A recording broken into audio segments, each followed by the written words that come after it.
ऐसे ही विचार चल रहा था कि जैसे बाबा हमें रोज़ श्रीमत देते हैं, है ना, लेकिन श्रीमत क्या है?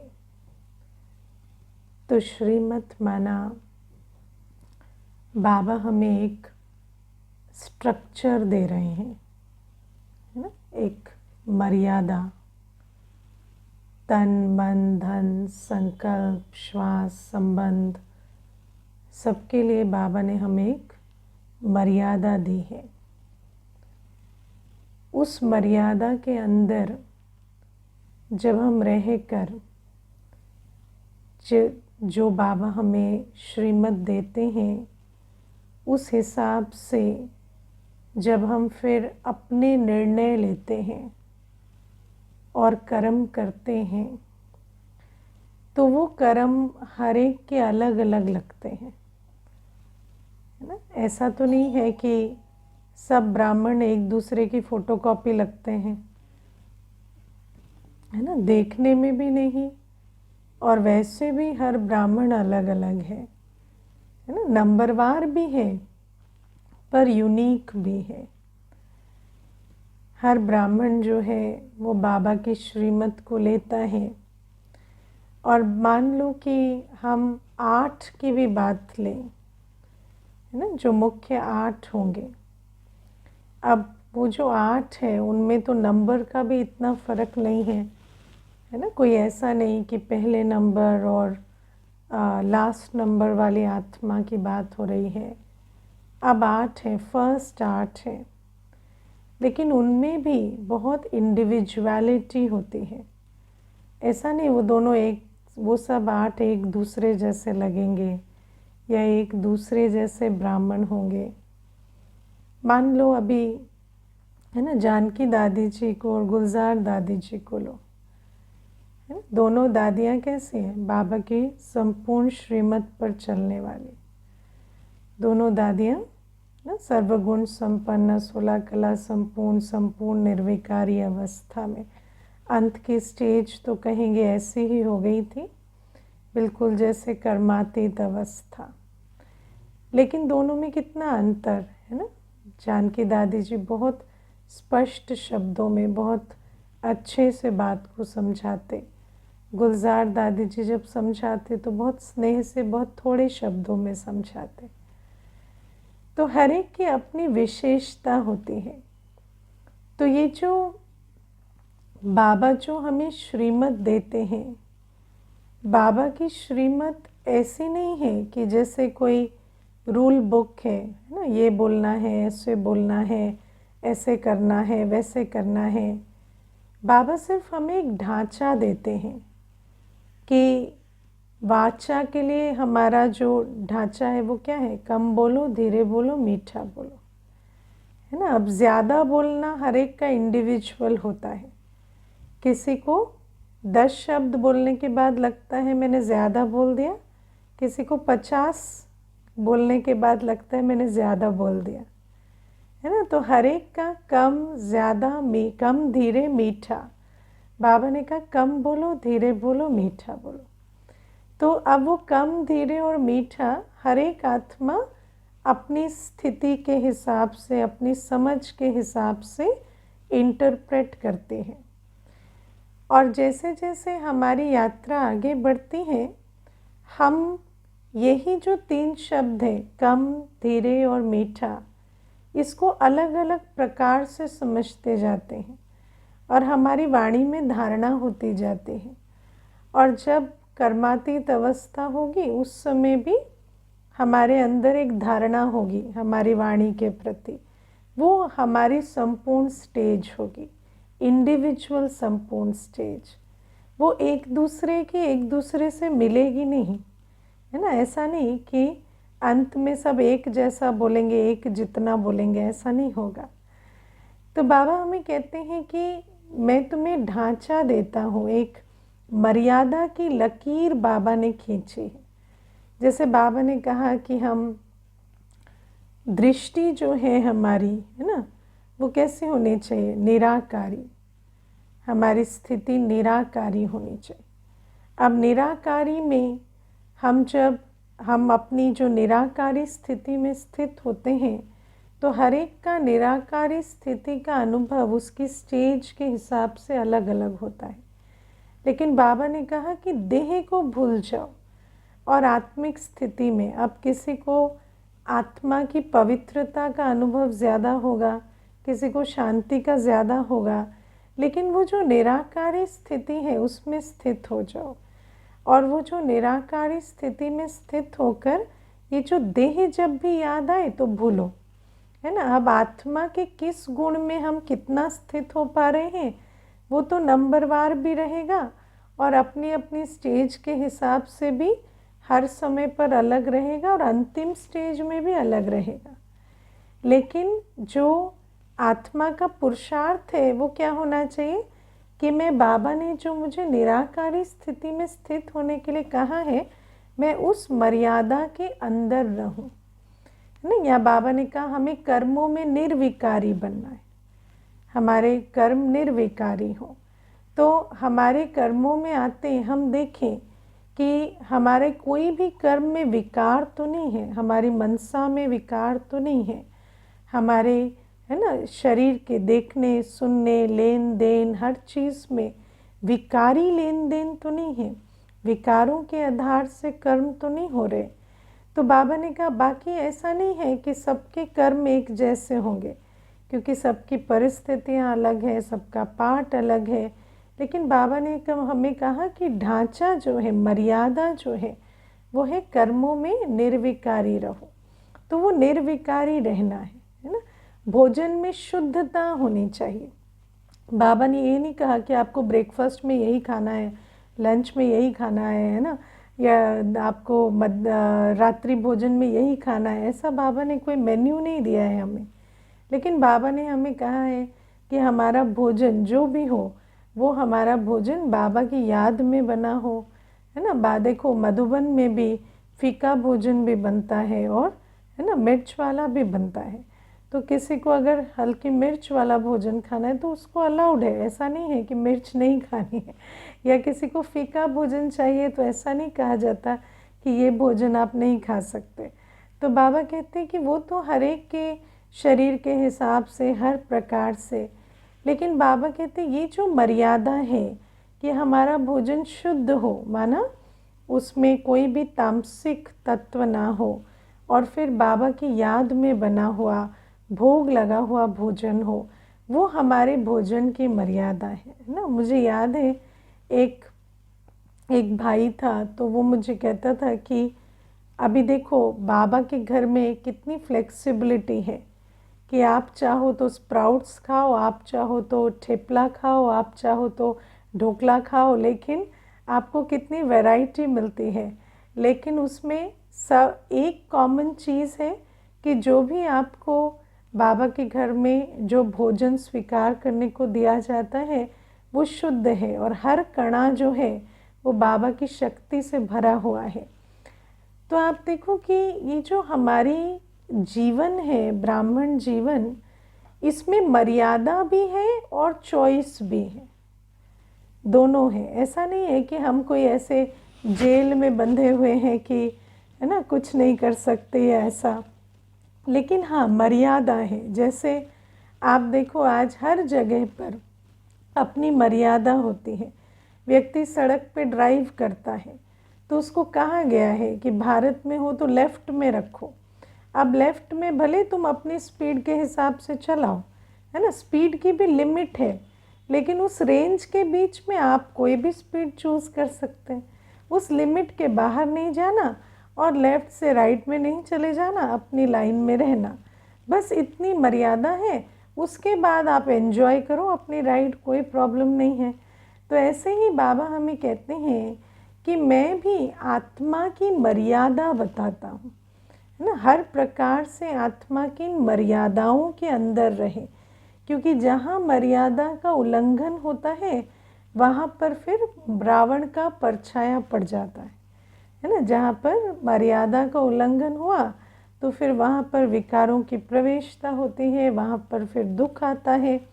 तो बाबा हमें कहते हैं, और कभी कभी मेरे अंदर ये संकल्प चलता है कि आजकल ये जो फ्रीडम है ना, तो फ्रीडम जो होती है ना, फ्रीडम एब्सोल्यूट नहीं होती, रिस्पॉन्सिबल फ्रीडम। तो जैसे कई बार हमें कहते हैं कि आप लोगों की तो जीवन में कोई फ्रीडम नहीं है, तो हम कहते हैं नहीं, हमारे जीवन में बहुत फ्रीडम है।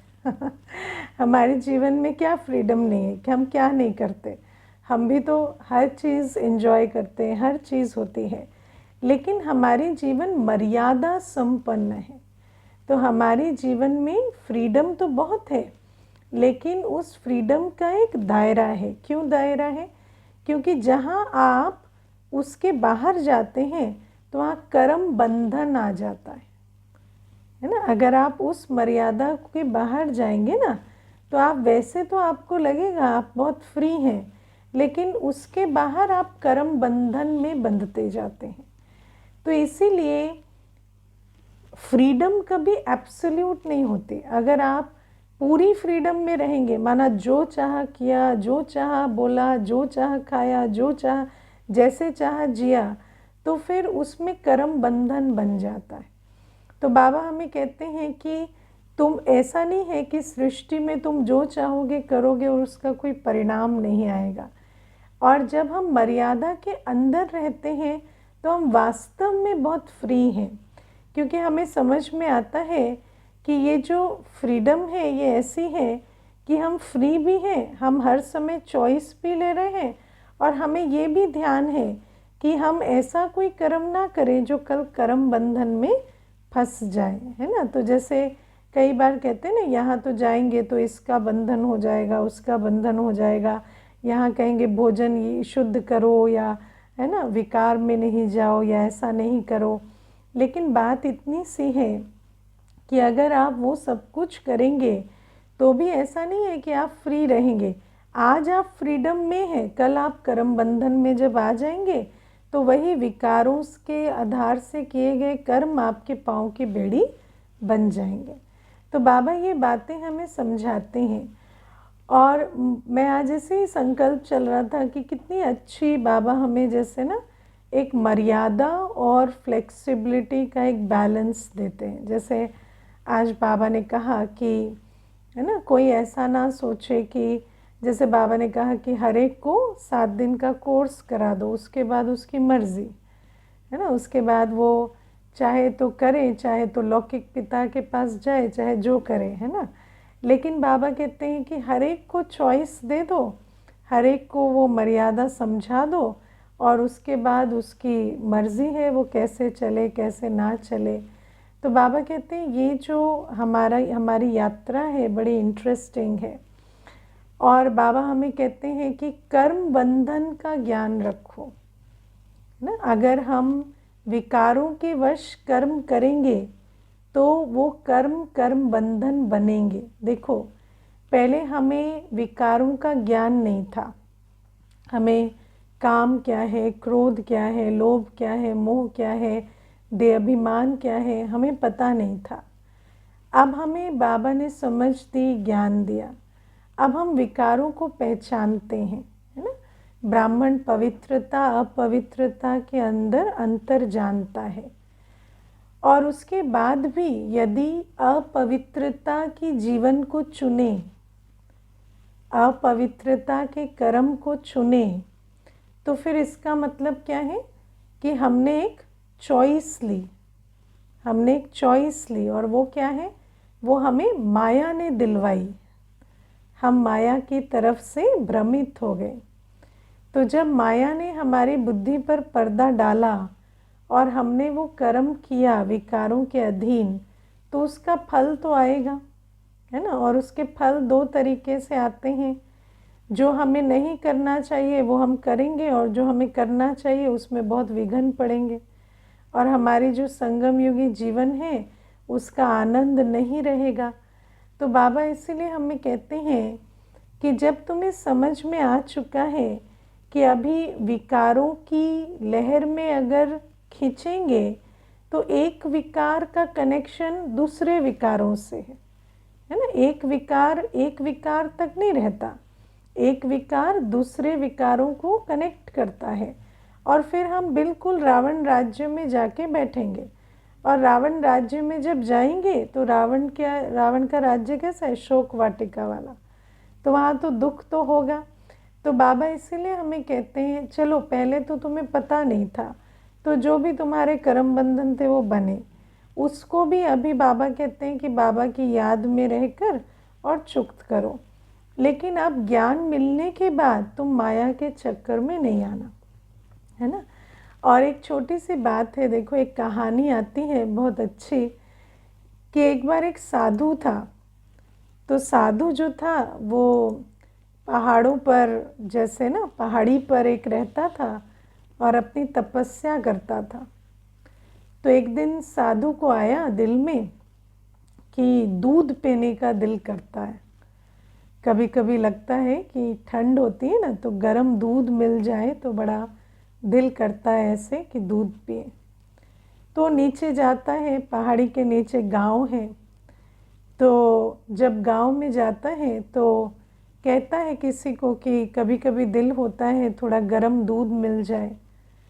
तो कोई कहता है ऐसी क्या बात है, आप महात्मा हैं, एक गाय बंधवा देंगे हम ऊपर, है ना, तो गाय बंध जाएगी तो आपको ताज़ा दूध मिल जाएगा, आप जब चाहे पिए। तो फिर कहता है अच्छा मैं तो फिर तपस्या करूँगा, तो फिर गाय की देख रेख कौन करेगा।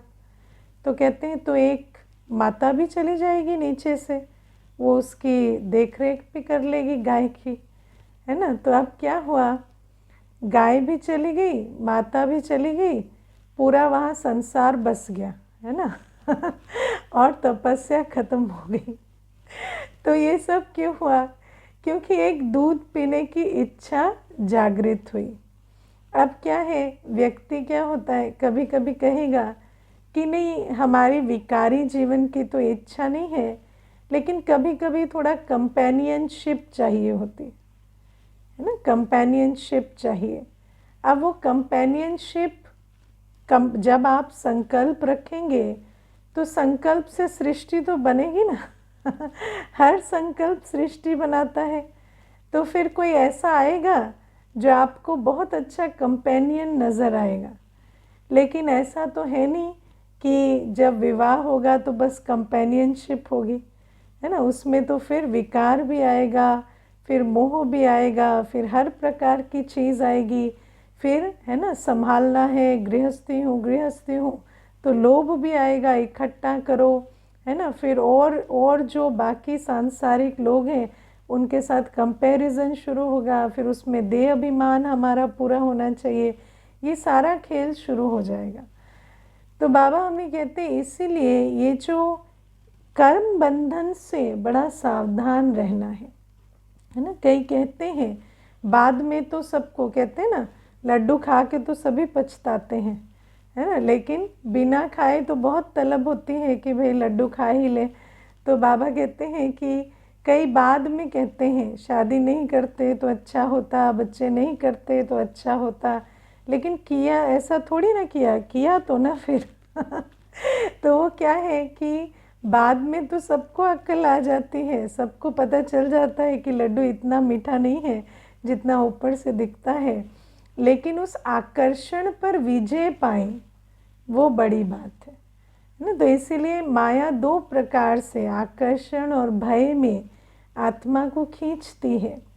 तो बाबा ने हमें मर्यादा दी है, बाबा ने हमें कहा है कुछ भी हो जाए, कितने भी तूफान आए ना, बाबा ने हमें निर्विकारी जीवन के लिए कहा है, लेकिन माया के छल को समझना है ना। मुझे एक बार एक भाई कहता था कि मेरी नया नया ज्ञान में आया था, ऐसे ब्राह्मण नहीं था, तो मुझे कहता था कि मेरी जो शादी थी वो टूट गई, तो अब मुझे ऐसे होता है कि मैं दूसरी शादी करूं। तो मैंने कहा पहली शादी क्यों टूटी, तो कहते कि मैं थोड़ा फ्रीडम वाला हूँ, है ना, मुझे थोड़ा अपने हिसाब से चीज़ें करना अच्छा लगता है, और वो मुझे ऐसे फ्रीडम देती नहीं थी, झगड़े होते थे, तो उस कारण से फिर झगड़े बढ़ते गए और बात डिवोर्स तक चली गई। तो फिर मुझे कहता अभी मुझे आता है मैं दूसरी शादी करूं। तो मैंने कहा क्यों, क्या क्या चीज़ है जो आप इतनी मिस करते हैं? तो कहते हैं अकेले घूमने जाता हूँ ना तो मज़ा नहीं आता, तो लगता है कि कोई घूमने वाला साथ में हो, क्योंकि पैसे तो बहुत कमाता हूँ। तो मैंने उसको कहा, जो घूमने आएगी वो सिर्फ साथ में घूमेगी थोड़ी, ये भी बताएगी कहाँ जाना है, कितने बजे जाना है, कैसे चलना है, फिर आपको फ्रीडम में तकलीफ़ होगी। तो कहते पता नहीं, जब ये बात संकल्प में आती है ना कि अभी दूसरी शादी करूं, तो वो पिछली शादी वाले लेसन्स याद नहीं आते तो ये क्या है कि माया जो है वो इसी प्रकार से काम करती है, क्योंकि वो तो नया था, ज्ञान में भी नहीं था, तो उसको कोई विकारों की बात नहीं कही। लेकिन आप देखो मनुष्य क्या है कि जब माया आकर्षित करती है तो अपना पिछला अनुभव तक भी भूल जाता है। वो भी भूल जाता है कि पीछे जब एक साथ रहे तो कितनी सारी समस्याएं आई या क्या हुआ, और माया जैसे विकारों में आकर्षित करती रहती है। तो बाबा आज हमें यही कहते हैं कि तुम्हें कर्म बंधन में नहीं फंसना है। कर्म बंधन में फंसना माना जब हम विकारों के अधीन होकर निर्णय लेते हैं, तो ये जैसे कर्म बंधन का आह्वान करना ही होता है ना। जब हम विकार के अधीन कोई कर्म करेंगे, काम विकार, लोभ मोह कुछ भी खींचेगा, तो एक विकार फिर दूसरे विकारों को खींचेगा और हम फिर कर्म बंधन में फंसेंगे। और विकर्मों का तो एक ही फल होता है कि दुख धाम में जाके बैठेंगे। तो ये बातें बाबा हमें समझाते हैं।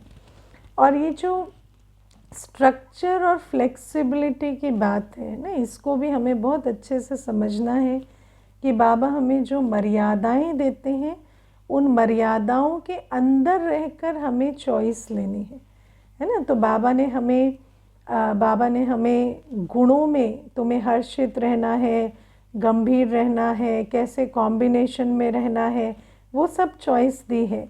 लेकिन तुम्हें उसके ऑपोजिट में नहीं जाना है ना। तो ऐसा तो नहीं है कि बाबा ने हमें गुणों में सिर्फ एक ही गुण दिया है, इतने 36 गुण हैं। अब वो 36 गुणों में या गुणों की लिस्ट तो उससे भी लंबी है। तो आप जिस गुण का जिस समय स्वरूप बनना चाहें बन सकते हैं। बस बाबा ने हमें अवगुण से दूर रहने को कहा है ना। बाबा ने हमें ना संकल्प रचने को मना किया है, ना बोलने को, ना खाने पीने को, ना घूमने को। यहाँ तक कि बाबा मुरली में कहता है ना, घूमना है तो घूमो, बस बाबा की याद में रहो। बस ये है ना, बाबा ने ये तो नहीं कहा, मुरली में कभी कहा कभी घूमने फिरने नहीं जाना। बाबा ने कभी हमें घूमने फिरने को भी मना नहीं किया, लेकिन बाबा ने कहा घूमते फिरते भी बाबा की याद में रहना। क्योंकि अगर याद में नहीं है और विकर्म बनाएंगे तो उसका तो फल आएगा। बाबा हमें ये भी नहीं कहते कि संबंध संपर्क में मत आओ, लेकिन बाबा कहते हैं अपनी आत्मिक दृष्टि को नहीं खोना, है ना। संकल्प रचो। बाबा ने कभी कहा थॉटलेस हो जाओ। दुनिया में देखो कितने लोग थॉटलेस होने की इतनी मेहनत कर रहे हैं, लेकिन बाबा ने हमें कभी नहीं कहा थॉटलेस हो जाओ। बाबा ने कहा खूब संकल्प रचो, सिर्फ श्रेष्ठ संकल्प तो जितने श्रेष्ठ संकल्प रचने, और इनफैक्ट बाबा तो हमें इतना खजाना देते हैं ज्ञान का, याद का। बाबा कहते हैं याद में भी कितनी चॉइस है। घर को याद करो, बाबा को याद करो, नई दुनिया को याद करो, चक्र को याद करो, बस पुरानी दुनिया को याद मत करो है ना। बाबा ने बस एक ही हमें ये दिया है रेस्ट्रिक्शन कि पुरानी दुनिया को याद मत करो, नई दुनिया को जितना चाहे याद करो, घर को जितना चाहे याद करो, बाबा को जितना याद कर सको करो। लेकिन बाबा कहते हैं बस जो मैं तुम्हें श्रीमत देता हूँ, जो मैं मर्यादा देता हूँ, उसके अंदर रहो। क्योंकि मर्यादा के अंदर रहने से बाबा की छत्र छाया में रहेंगे, और जहाँ मर्यादा क्रॉस हुई वहाँ रावण खींच कर ले जाएगा। अब आज बाबा ने हमें कहा कि ये जो पुरानी दुनिया है इससे प्रीत नहीं लगानी है ना। क्योंकि जिससे हमारी प्रीत होती है उसकी मन की स्थिति, उसकी बुद्धि और उसका संस्कार मेरे पर प्रभाव डालता है, और यहाँ तक कि उसकी कर्म कहानी भी मेरी कर्म कहानी बन जाती है। उसकी कार्मिक जर्नी भी मेरी कार्मिक जर्नी बन जाती है। इसको बहुत अच्छे से समझना है। देखो अभी एक भाई आते थे तो मुझे कहते कि मेरी माँ जो है वो जब मैं बहुत छोटा था तो मेरे पिताजी ने शरीर छोड़ दिया, तो माँ ने मुझे बड़ा किया। तो क्योंकि वो बहुत पढ़ी लिखी नहीं थी और मेरी जिम्मेवारी उनके सर पर थी, धन की भी समस्या थी, तो उन्होंने बहुत जैसे है ना, बहुत पत्थर दिल होके है ना, एक बहुत कठोर सा होके और सारी जिम्मेवारी उठाई। बड़ी टेंशन में रहती थी, हमेशा परेशान रहती थी, है ना, हल्की रहकर नहीं किया। और अब धीरे धीरे क्या है कि उस आधार से उनकी अवस्था भी बहुत बिगड़ गई है। उनको वो जो सारा बोझ लेते लेते अभी आत्मा जो है बहुत बंधन में है, और मेरा उनके साथ बहुत मोह है। अब मैं क्या हूँ, मैं पढ़ा लिखा हूँ, मैं अच्छी जॉब करता हूँ, मेरे अंदर समझ भी है, लेकिन क्योंकि माँ ने मुझे बचपन से पाला पोसा तो मेरी दिल उनके साथ बहुत जुड़ी हुई है ना, हमारी प्रीत बहुत है माँ बेटे की। अब क्या है, माँ का जो है दिमाग अभी काम नहीं करता, तो बड़ी ज़िद्दी, बड़ी है ना, हर बात में अड़ना, परेशान होना, परेशान करना, ये चीज़ें करती हैं। अब मैं लॉजिकली ये भी समझ रहा हूँ कि वो डिप्रेशन में है और उनको मुझे एक पेशेंट की तरह ट्रीट करना चाहिए। जैसे आपने मुझे भी बताया है कि ये थोड़ा न्यारा होकर उनके साथ चलना है, मुझे इमोशनल नहीं होना है। लेकिन क्योंकि मेरी दिल उनके साथ इतनी जुड़ी हुई है, तो जब वो चीखती हैं तो मैं भी चीखता हूँ। मैं उस समय भूल जाता हूँ कि मेरी माँ बीमार है, मैं भूल जाता हूँ ये डिप्रेशन में है। तो वो चीखती हैं, मैं भी चीखता हूँ, वो ज़िद करती हैं, मैं भी ज़िद करता हूँ। अब वो तो है बीमार, मैं मानसिक रूप से, मैं बीमार नहीं था लेकिन मैं भी हो चुका हूँ, क्योंकि उनके चीखने के साथ मैं चीख रहा हूँ, उनके बोलने के साथ मैं बोलता हूँ, वो ज़िद करती है मैं भी करता हूँ, वो रोती है तो मैं भी रोता हूँ, और हम इकट्ठे दोनों रात दिन रो रहे हैं और मेरी हालत भी पूरी बिगड़ चुकी है ना। तो ये आप देखो कि अगर हमारी प्रीत किसी के साथ होती है तो एक आत्मा, देखो उनकी जो भी कार्मिक जर्नी है, जो भी उन्होंने संकल्प रचे, संस्कार बनाए, उस आधार से वो तो पीड़ा भोग ही रही हैं। लेकिन ये आत्मा जो है, जो पढ़ी लिखी है, समझदार है, जिसका ब्रेन काम भी कर रहा है और वो देख भी पा रही है कि मैं गिर रहा हूँ उस आत्मा के साथ, लेकिन वो गिरते जा रहा है ना। तो आप सोचो कि ये जो प्रीत है ये कितनी मुश्किल है कि जिसके साथ दिल लगी हुई है वो गिरेगा तो आप उसके साथ गिरेंगे, वो अपनी दुर्गति करेगा तो आप उसके साथ अपनी दुर्गति करेंगे। तो बाबा हमें कहते हैं कि इसीलिए ये जो पुरानी दुनिया है, इस पुरानी दुनिया में भले ही है ना, जैसे अभी उस भाई ने बताया, तो अब ऊपर से देखो तो क्या गलत कर रहा है ना, माँ है, उसने पाला पोसा है, सारी जीवन उसको दी है, तो उसकी दिल उससे जुड़ी हुई है, तो टेक्निकली तो कुछ गलत नहीं कर रहा। लेकिन अगर आप आत्मा के ज्ञान के हिसाब से देखें तो वो अपनी कितना नुकसान कर रहा है। तो ज्ञान के दृष्टिकोण से तो बहुत अज्ञानी का काम कर रहा है, लेकिन समाज के दृष्टिकोण से देखें तो ठीक कर रहा है, क्योंकि समाज में तो हम कहते हैं ना, किसी के साथ मर जाना, किसी के साथ रोना, यही है रिश्ता निभाना, है ना। रिश्ता निभाने का क्या अर्थ है कि वो रोते हैं तो मेरी आँख में भी आंसू आ जाते हैं, तो ये रिश्ता निभाना है। हम तो इसको बहुत रोमांटिसाइज भी करते हैं दुनिया में, लेकिन बाबा हमें कहते हैं कि ज्ञान के हिसाब से ये तो बहुत बड़ा विकर्म है, और जैसे आप दूसरे के कर्म की गति अपनी कर्म की गति के साथ जोड़ रहे हैं। तो बाबा हमें कहते इसीलिए इस दुनिया में किसी से भी प्रीत नहीं लगानी है, कुछ से भी प्रीत नहीं लगानी है, क्योंकि ये सारी दुनिया जो है यह बदलने वाली है। और कैसे बदलती? अचानक, है ना, परिवर्तन अचानक होता है। और अगर हमें स्थिरता चाहिए अंदर, तो हमें परिवर्तनशील संसार से अपनी दिल को हटाना पड़ेगा। और ये जो दिल लगती है, ये कैसे लगती है? संबंध के अनुभव से, है ना। मेरी माँ, मेरा पिता, है ना, मेरा भाई, मेरी युगल, मेरा युगल, मेरे बच्चे, तो जहाँ ये मेरा मेरा मेरा आता है, वहाँ हमारी प्रीत जुट जाती है और उसकी दिल और मेरी दिल जुट जाती है। जैसे ब्लूटूथ होता है ना, तो पासवर्ड डालेंगे तो कनेक्ट हो जाता है। तो पासवर्ड क्या है? मेरा मेरा मेरा लगा तो उसकी दिल और आपकी दिल कनेक्ट हो जाती है। फिर उसकी दिल का दर्द, पीड़ा सब आपको अनुभव होने लगता है।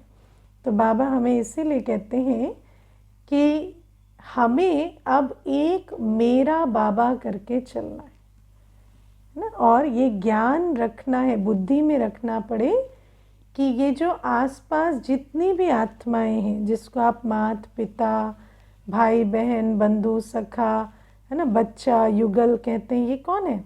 ये आत्मा भाई है बस, है ना। स्टेज पर को एक्टर्स हैं, इससे ज़्यादा कुछ भी नहीं। हर एक की कर्म कहानी अपनी है, हर एक का सब कुछ अपना है। मुझे बाबा से दिल लगानी है, मुझे बाबा का बनना है और मुझे बाबा की याद में बाप समान स्थिति में हर एक को अपनी शक्तिशाली स्थिति से मदद करनी ना। जब हम बाबा के साथ दिल लगाएंगे तो फिर वही नियम जो मनुष्यों पर लागू होता है वो बाबा के साथ होगा। बाबा का मन, बाबा की बुद्धि मुझ पर प्रभाव डालेगी। अभी जैसे मैंने आपको कहा कि माँ की मन की स्थिति बेटे की मन की स्थिति बनती है, ऐसे ही आप देखो बुद्धि भी, है ना। बुद्धि कैसे प्रभाव डालती है। तो एक कुमार है, वो मुझे एक दिन कहता है, आप कुमार जो है बड़ा अच्छा, कुमार जीवन में अच्छा चल रहा है, सब कुछ ठीक है। घर गया, फिर आया तो मुझे कहता है कि हमारे एक टीचर थे, तो जब मैं छोटा था तो वो टीचर पढ़ाते थे, फिर जैसे मैं उनकी बहुत सुनता था, तो वो बहुत अच्छी राय हमेशा देते, कभी उन्होंने गलत बात नहीं कही। तो जैसे जैसे मैं बड़ा हुआ, तो जैसे मैं बिगड़ने की उम्र में आया या कोई भी गलत कदम उठाता था, तो मेरे पिताजी उस टीचर को कहते थे कि इसको समझाओ। तो हमेशा वो मुझे समझाते और मैं सही रास्ते पे होता। तो फिर नौकरी भी की, आज किसी लायक भी बना हूँ। तो कई बार ऐसा आता है कि उस टीचर का बहुत योगदान है।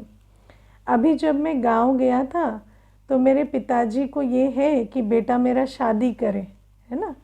तो उन्होंने उन्हीं टीचर को कहा कि इसको समझाओ कि ये शादी करे। तो उन्होंने मुझे बुलाकर बिठाकर समझाया कि देखो बेटा, मैं जीवन के अनुभव से तुम्हें बताता हूँ कि एक समय ऐसा आएगा जब तुम अकेले रह जाओगे और तुम्हें बड़ा अफसोस होगा कि मैंने समय पर शादी नहीं की। तो कहते कि वो कुमार भाई जो था वो मुझे कहता, दीदी पता नहीं वो बात सुन के ना मेरे मन में थोड़ा असर हो गया है है ना। तो मैंने उसको कहा कि ठीक है, थोड़ा विचार करते हैं। वो जो आपके टीचर हैं वो कहाँ रहते हैं? तो कहते गांव में ही रहते हैं। तो मैंने कहा उनके परिवार में कौन कौन है? तो कहते वाइफ है, 2 बेटे हैं, दोनों विदेश में रहते हैं, फ़ोन भी नहीं करते हैं, है ना। और वाइफ बीमार रहती है, वो उनका ध्यान रखते हैं। तो मैंने कहा तो फिर उनको तो सुख मिला नहीं ना, जैसे वो आपको बता रहे हैं। उस हिसाब से तो उनको ना बेटों का सुख मिला, ना पत्नी उनकी सेवा कर रही, वही पत्नी की सेवा कर रहे हैं। तो फिर आपको ऐसा क्यों लगता है कि उनकी शिक्षा ठीक है? तो कहते हैं पता है दीदी, मुझे ये बात उन्होंने कहे हुए 5 दिन हो गए, लेकिन अभी तक मेरी बुद्धि भी वहाँ तक नहीं गई कि उनके 2 बेटे हैं वो पूछ नहीं रहे, पत्नी बीमार है वो उनका ध्यान रख रहे हैं। ये अभी आप कह रही हो तो मेरी बुद्धि में आ रहा है, पहले क्यों नहीं आया? तो मैंने कहा इसलिए क्योंकि आपने उनको टीचर बना लिया। टीचर एक है, कौन है? शिव बाबा, है ना। कोई टीचर नहीं। सब अज्ञानी मनुष्य हैं, जिनको विकारों का भी ज्ञान नहीं, कर्मों का भी ज्ञान नहीं। लेकिन हमने एक पतित आत्मा को टीचर की पदवी पे बिठा दिया, तो उस आत्मा का मेरी बुद्धि पर प्रभाव हो गया। बाबा हमें क्यों रोज़ मुरली में कहता है, मैं तुम्हारा बाप, टीचर, सतगुरु हूँ? क्यों कहता है? क्योंकि जिसको हम बाप, टीचर, सतगुरु कहते हैं ना, उसको हम जैसे अपनी अथॉरिटी दे देते हैं उनको, कि वो हमारी बुद्धि को प्रभावित कर पाते हैं, है ना। जैसे पिताजी ने कुछ कहा तो ऐसा रहेगा कि उन्होंने तो कभी गलत कहा ही नहीं होगा। लेकिन वही जो पिता के रोल में है, लौकिक पिता, वो भले भावना तो उनकी बड़ी शुद्ध है, लेकिन है तो वो भी अज्ञानी ना। उनको तो पाप और पुण्य का अंतर नहीं पता, तो वो तो हमें विकारों में ढकेलने की कोशिश करेंगे। तो उस समय हमें याद रखना है कि मेरा एक ही बाप, टीचर, सतगुरु है, बाकी सब हमारे आसपास आत्माएं हैं। इन आत्माओं के साथ हमारा कर्मों का लेन देन है, इनके साथ हमें स्नेह सम्मान से चलना है, लेकिन हमें इनके प्रभाव में नहीं आना है। तो बाबा हमें इसीलिए कहते हैं कि जब तुम अपने को आत्मा और सर्व संबंध एक बाबा के साथ मेरे हैं इस अनुभव में स्थित करते हो, तभी तुम्हारा मन और बुद्धि सदा बाबा से जुड़ा रहेगा। क्योंकि जहाँ संबंध का भान आता है, वहाँ मन और बुद्धि आत्मा से जुड़ जाते हैं, और पतित आत्मा का प्रभाव हमारे मन बुद्धि पर आ जाता है। और जब मन बुद्धि पर पतित का प्रभाव आएगा तो कर्म कैसे होंगे? विकर्म बनेंगे, और वो विकर्म जो है वो हमें दुख की दुनिया में ले जाएंगे। इसीलिए बाबा हमें कहते हैं कि हर समय आत्मा को याद रहे कि मेरा एक शिव बाबा, दूसरा न कोई, और मेरा बुद्धि योग और मेरा एक ही बाप, टीचर, सतगुरु है। मेरी बुद्धि बाबा की बुद्धि से जुड़ी हो, ज्ञान का सागर मेरी बुद्धि पर प्रभाव डाले, और मेरा मन सदा शांत, पवित्र संकल्पों से भरपूर हो। मेरे संस्कार बाबा के संस्कारों के जैसे हैं, उस आधार से मैं अपने दैवी संस्कारों को इमर्ज करके रखूं, तब जाकर हम सदा सुख की दुनिया में जाएंगे। ओके।